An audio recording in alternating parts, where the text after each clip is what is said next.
This is an opportunity for you all to talk to each other, to talk back to each other, to build, to think about what commitments you're making to move on from here, and how we can continue to actualize what it is that we identify as our Black feminist praxis.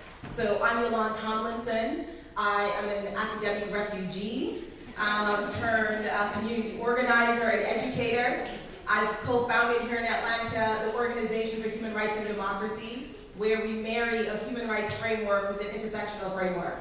And what does that mean? It means that we talk about and lift up those very basic things we need as human beings, to live freely, to love freely, to build community, family. And we do that within the framework of intersectionality that says that we have to talk about power.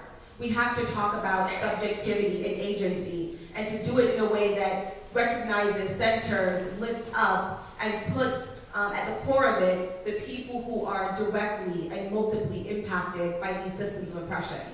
We are going to get to work immediately. I really want to tell you how excited I am as one of the founders of Comedy way back in the day to be here with you and have a chance to participate with my colleague, my newfound colleague, Yolanda, in the opportunity to truly do the intergenerational work. And I am profoundly grateful that we are able to be together to talk about some very serious subjects. I've been doing facilitation post-comedy for about 35 years. And I'm excited to be doing this in this context because it's rare to really have a chance to be with this many women, diasporic Black women. To be said, Right, like what questions remain? what questions remain?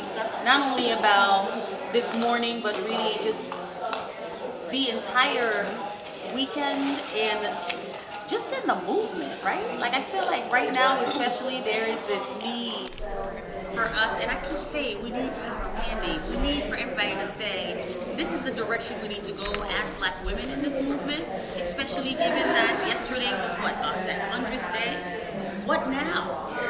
Right? So to me, that's what keeps resonating. That's that gnawing question. As Black Women's Blueprint, as, you know, with all of you doing your work, what are you planning to do?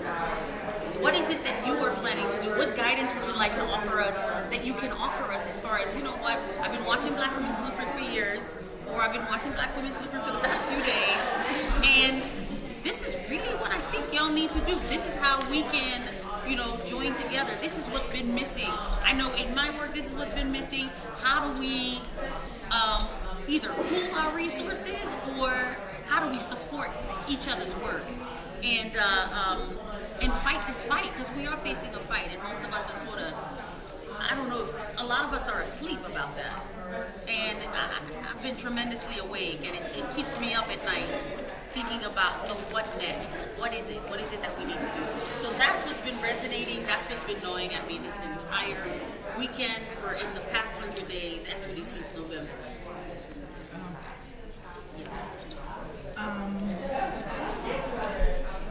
I've been doing this work since the 1970s, and been doing work specifically with Black women since 1981 when I moved to Atlanta.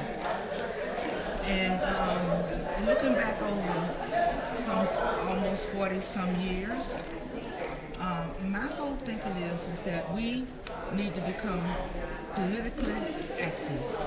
We need to run for office. We need to run for office on the local level, for the school boards, for the county commissioners, for all of those jobs that we kind of never really thought about because they were not of us. But we need to run for the state legislatures. And don't think that you're not old enough. You are. Ava Mabel Thomas ran for the Georgia legislature when she was 19 years old in Georgia. Wow. Don't think that you can't get elected because you are a Black woman. In Alabama, they elected 9 Black women judges in November. In Alabama. Wow. You hear me? In Alabama. So I'm saying power in this country comes a lot with politics. Right, so there are people in the movement that are interested in working within the system, and then there are people that believe that the only way out for us is to dismantle it. But we have to come to some sort of agreement in the meantime, right? Like finding that middle ground ideologically and doing so in a way that allows us to be able to work with other Black feminists that don't share our values 100%.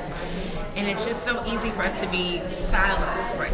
Excuse me, or to just be tribal and to find I'm the pro-sex work feminist. I'm the, all pornography is white supremacist patriarchy feminist, and that we have to be able to say these are the things that we all need and require to have the space for you to realize the life that you want based on those values. You don't have this sense of loyalty and responsibility to one another to simply say, I'm pro-ho, I'm sex positive, I'm not going to sleep with your man because I don't want to cause you harm. Something in that way of thinking speaks to a bigger lack of love for other Black women. Individualism, right? Like, that's not a feminist practice. Like, you're not a feminist if you're only advocating for my path in the world is this opportunity, this man, this job, this life, So I think a lot of our younger folks are kind of stuck in the idea of individualism, and they think that's what we're all fighting for. It can't be. I would like to see more conversations around leadership, specifically around concrete, specific tools, resources, and skill building, and building a critical mass of leaders around whatever the topics are. Choosing some real specific sort of boot camp moments that people can go in. I'm almost 50, but I certainly want to learn some new things, and I would like to be able to think about public office, but I want to understand what that means, what's all sort of built into that. But also, I want to have more concrete conversations about, the pro-ho movement, what that means. My daughter is constantly giving me those conversations, but I want to transform my leadership, and I want to see us consistently doing that, and I want to see us talking about it, making that a concrete principle that doesn't get lost. Because I think that people often, in some of the spaces we move in, they think we get together and we talk. They think we get together and we rage. They think, and I don't care about what they think, but I also do. But I am also, when I say they, I am thinking about those of us who are not in this room, right? But what I do wonder about those is, at what point do we walk out of here where we have tangible things that we show that to our community, that we take back, that transforms? And so I'm just really saying, I just like to see more leadership discussion and supporting those of us in leadership. So I think that more documentation of the conversations need to happen, and they need to be distributed on a mass level. Like, I think we're always talking about this stuff, right? And it needs to be documented by women who support the movement and who are not only just support, but are committed to figuring out a way to target the people that need to see this. So I think definitely having these conversations, but also bringing in a team to document it, and then let's share it, because these kids need to see, or not even kids, but other people in general need to see that we're having these talks and that we're committed to this.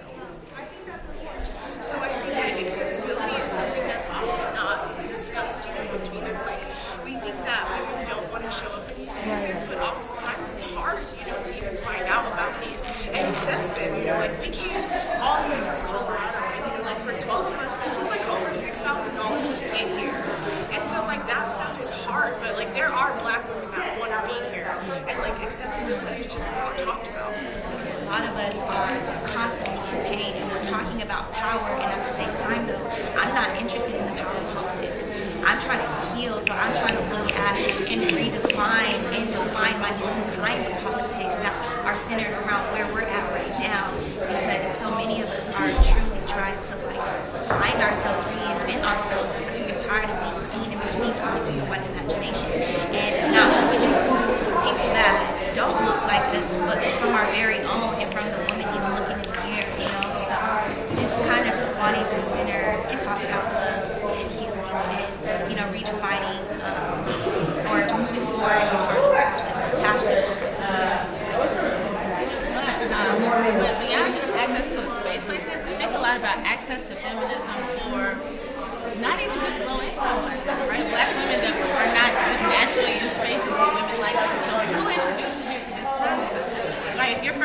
introduction to feminism is Beyonce on the BMA stage, then that's not, then you love, and you love her and you already have the buy-in, that's a good thing.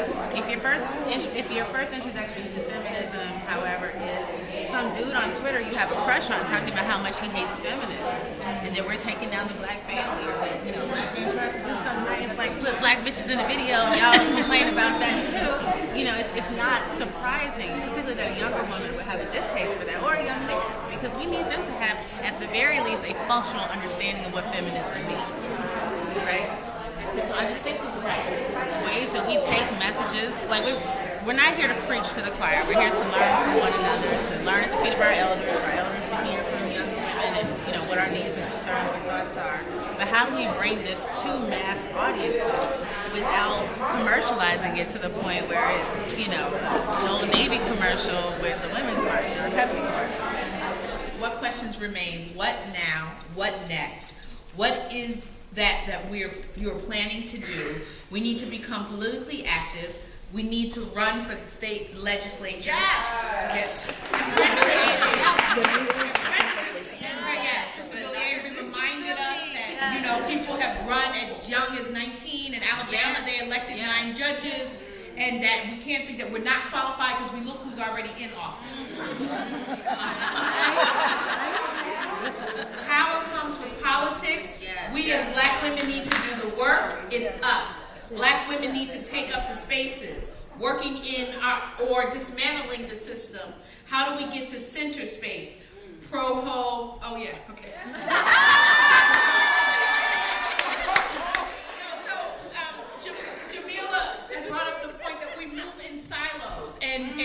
And then we don't talk, and there's definitely a disconnect between generations and then amongst generations. So we need to have conversations around the young sisters who are pro-ho and sisters who are anti-pornography and talking about that, and you know, and really engaging and not being like, well, they just don't get it, and throwing them out to the wolves, whichever side. More convos around leadership is critical. Tangibility, leadership discussion, using the platform to spread the message as opposed to trying to get on, use the message to get to the platform. That, you know, so that's very key. Have those difficult conversations. We gotta have them like the ones we had this morning. If we don't have them, we cannot transform and move forward. We can't be scared. How to replicate our successes. It's a group of young sisters, 12 from Colorado State University, and they really mobilized to get here. So you can imagine Colorado State, 12 young folks, and how they were able to do that. How do we replicate those successes so that other young folks could be here as well?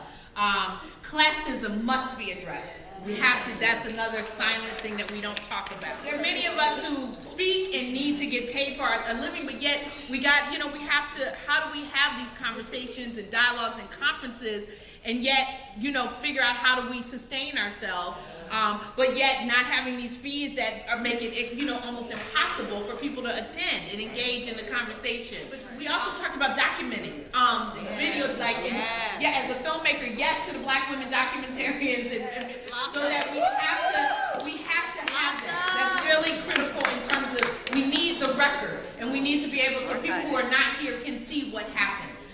So that's really critical. Passion in politics, healing and love and moving forward, that we don't talk about that, enough. And as and in allies, Farah shared that there were many allies who weren't here to take up space, but they gave money that enabled Black Women's Blueprint to give 300 scholarships. So, and again, being paid for the work that we do, and yet being able to create the space so folks can participate.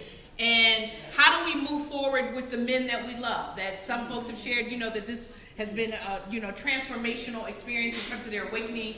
And we have patriarchal men in our lives. So how do we do that? How do we engage and do that without being like, I cut you off?